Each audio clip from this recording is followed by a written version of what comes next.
God gives us that opportunity to say no to God because we can say yes. And when we say yes, crazy, amazing things happen.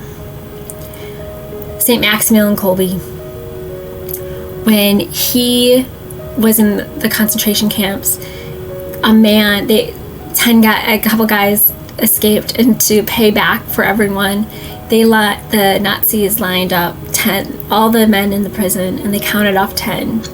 They just decided they were going to kill him. Just tell everybody, when you escape, your fellow prisoners pay the price. So they wanted to deter people from doing it again.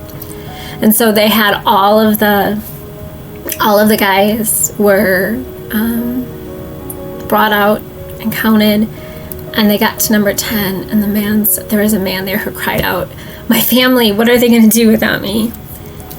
And Maximilian Kolbe, who's a priest, said, "I'll take his place." And the guard looked at him and called him some names because he was a priest, and then took him instead.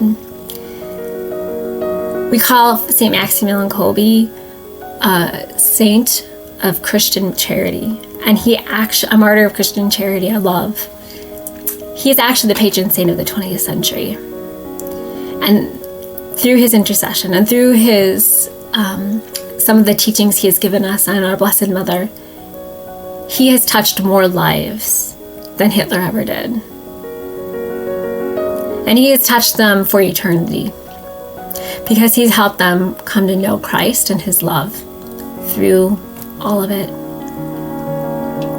And finally, God is with us in our sufferings. And I know of a woman who really learned that. Her name's Corrie ten Boom. She was a Christian during World War II. And she was the leader of a Dutch underground, and she was taken into the concentration camps as well. In that time in there, she learned to trust God in a way that none of us, I don't think we don't really understand. And by some fluke, she managed to get out and be sent home from the concentration camp a week before all the women her age were gassed. And when she was home, she began repairing the bridges between those who turned on their neighbors and her neighbors, and started helping them to heal. And she was speaking one time about what it was like to be in the concentration camps and following Christ and loving him, even in the midst of it. And after the talk, she saw someone coming up to her that she recognized. It was one of the guards from Ravensbrück, the concentration camp where she was held. And this was the cruelest guard there was. And the guard said, "I came to ask your forgiveness. I don't remember you, but I was a guard at Ravensbrück, and I have since become Christian, and I have asked for forgiveness. And I just want to ask you for your forgiveness." And Corrie had this moment where she realized she could be angry and not forgive him, and nobody would judge her. She lost her whole family in the concentration camp.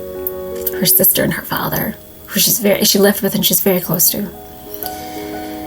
And she had this moment where she was battling within. It was just a moment, but then she said, "God, I'm going to put my arm up, but I'm going to need your help."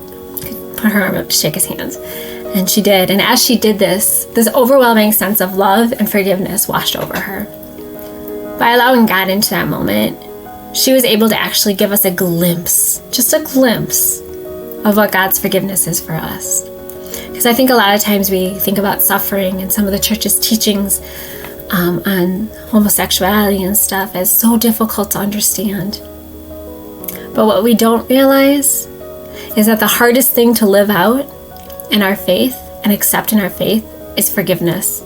Both us forgiving others and us being able to really realize that God forgives us. And I think the suffering, and that's certainly the suffering of Christ, where he hangs on that cross and he says, Father, forgive them, for they know not what they do, reveals what we can do when we allow God to be in the midst of our suffering.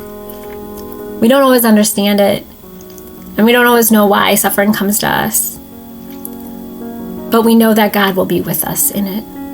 We do not worship a God who does not know what suffering is like. We worship a God who gets dirty with us in our suffering. He hung naked on a cross to show us that he knows what suffering is. So I'm going to let you go off to your groups and have some conversation. I know this is a little bit of a longer lesson. I'm praying for all of you, and I look forward to being able to see all of you again. God bless. Bye.